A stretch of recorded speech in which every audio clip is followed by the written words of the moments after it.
Hello guys, this is BP Singh and you are watching our YouTube channel Chauka talk. आज हम लोग इस video में एक नए मेथड को जानेंगे। कक्षा 12 बही खाता लेखा शास्त्र अकाउंटेंसी के अंतर्गत हम लोग डिप्रिसिएशन चैप्टर पढ़ रहे हैं और डिप्रिसिएशन में हम लोगों ने स्थायी प्रभाग पद्धति एवं क्रमागत ह्रास पद्धति पढ़ लिया है।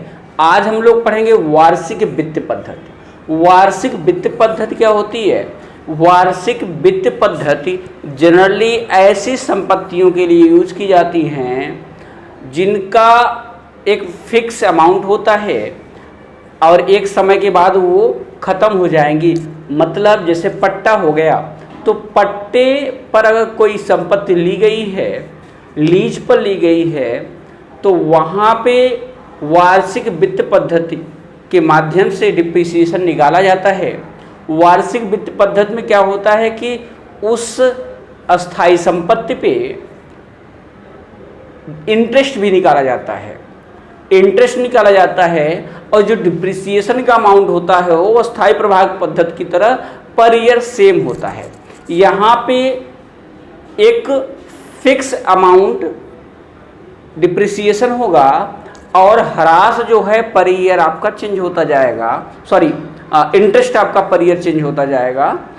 वो इंटरेस्ट आप फिक्स अमाउंट पर एक परसेंटेज, एक फिक्स परसेंट पर लगाएंगे और जो भी उस संपत्ति का अनुमानित जीवन काल है, जो समय है, उसके बाद या तो वस्तु शून्य हो जाएगी, उसकी वैल्यू शून्य हो जाएगी, या जो आपका शेष वैल्यू आएगी, बैलेंस जितना उसका आना है अनुमानित जीवन काल में जो है 5 साल 10 साल बाद जो पैसा बचना है उसका उतना आ जाएगा।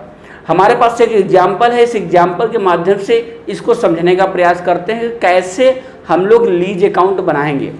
तो ये है एक क्वेश्चन है। एक कंपनी में 1 जनवरी 2018 को 40,000 रुपये की लागत पर 5 वर्ष के लिए पट्टे पर लेती है।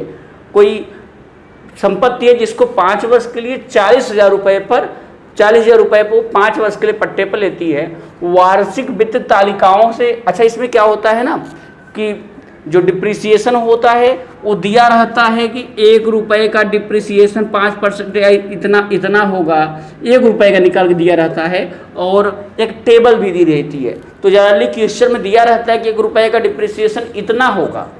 इस तरह से दिया होता है। जैसे यहाँ दिया है कि वार्षिक वित्त तालिकाओं से ज्ञात करते हैं कि 5% वार्षिक वित्त प्रणाली से एक रुपये को 5 वर्ष अवलिखित करने के लिए 0.230974 रुपीज वार्षिक ह्रास अवलिखित करना है। 1 रुपये पर 5 वर्ष में जो डिप्रिसिएशन लगेगा वो इतना होगा, 0.23094 रुपीज। 1 रुपये पर इतना 5 वर्ष के लिए होगा। तो 40,000 पर कितना होगा? देखिए 40,000 रुपये है तो 1 रुपये, अगर चूंकि 1 रुपये पर अवलिखित करने के लिए ह्रास इतना है, इसलिए 40,000 अवलिखित करने के लिए कितना होगा? ये जो 1 रुपये का उसमें 40,000 का मल्टीप्लाई करेंगे तो 9,238 रुपये 96 पैसे आएगा। यही आपकी वार्षिक ह्रास की राशि होगी। वार्षिक ह्रास की राशि आपकी ये होगी। मतलब जो अमाउंट होगा, जितने की लागत होगी, उसमें से 1 रुपये का जो दिया रहेगा उसको मल्टीप्लाई करेंगे, जो आएगा वो अमाउंट वो डिप्रिसिएशन होगा। तो आइए देखिए, इसमें कह रहा है कि 5 वर्ष का पट्टा खाता बनाइए। लीज अकाउंट बन रहा है 5 वर्ष का। तो देखिए 1 जनवरी 2008 को खरीदा गया है टू कैश अकाउंट 40,000 रुपये।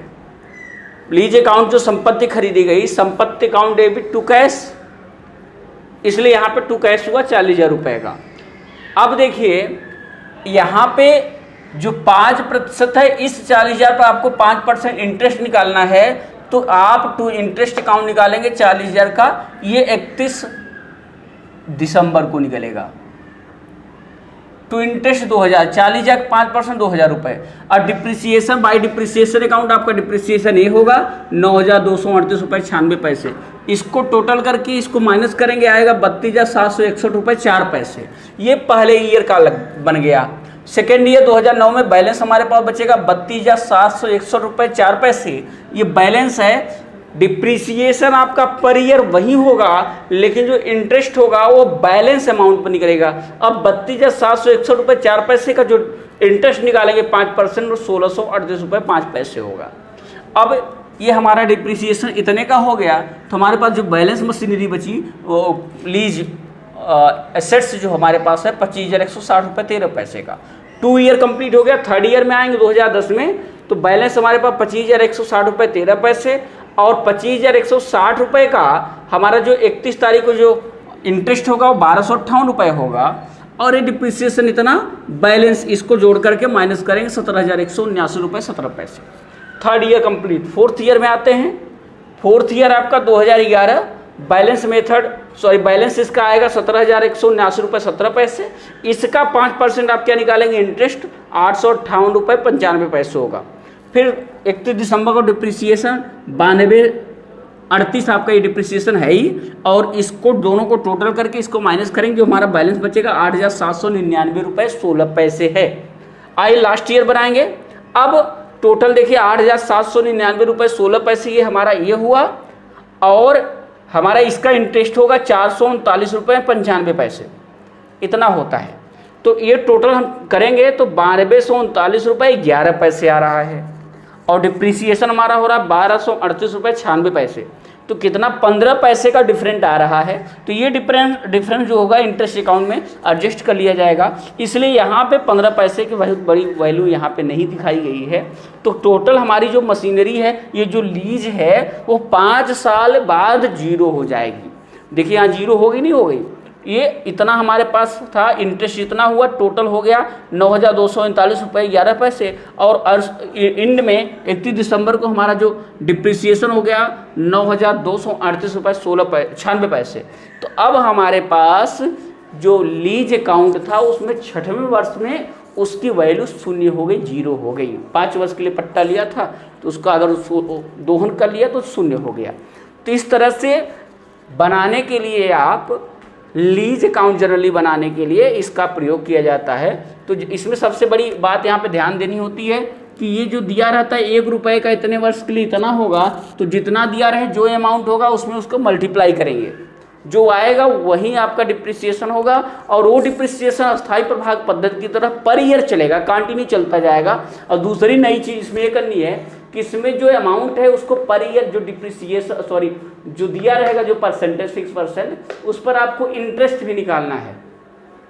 ये इंटरेस्ट निकालते हुए जाना है बैलेंस पर, ये नहीं कि पहले वाले अमाउंट पर। 40,000 का निकाला 2,000, फिर इसका निकाला 5% 1,638 रुपये। इस तरह से बैलेंस पे आप निकालेंगे। आपके बुक्स में क्वेश्चन दिए गए हैं, उनको सॉल्व करने का प्रयास करिएगा। इसके लास्ट में और डिस्क्रिप्शन बॉक्स में मैं 1-2 क्वेश्चन दे दूंगा जिसको आप सॉल्व करने का प्रयास करिएगा, है ना। अगले वीडियो में हम लोग ह्रास कोष पद्धति को देखेंगे। तब तक कंटिन्यू बने रहिए हमारे साथ। अगर आप चैनल पर नए हैं तो चैनल को सब्सक्राइब कर लें, बेल आइकन को दबा लें, जिससे आपको आने वाले वीडियोज बड़ी आसानी से प्राप्त होते रहें। Thank you, thanks for watching me.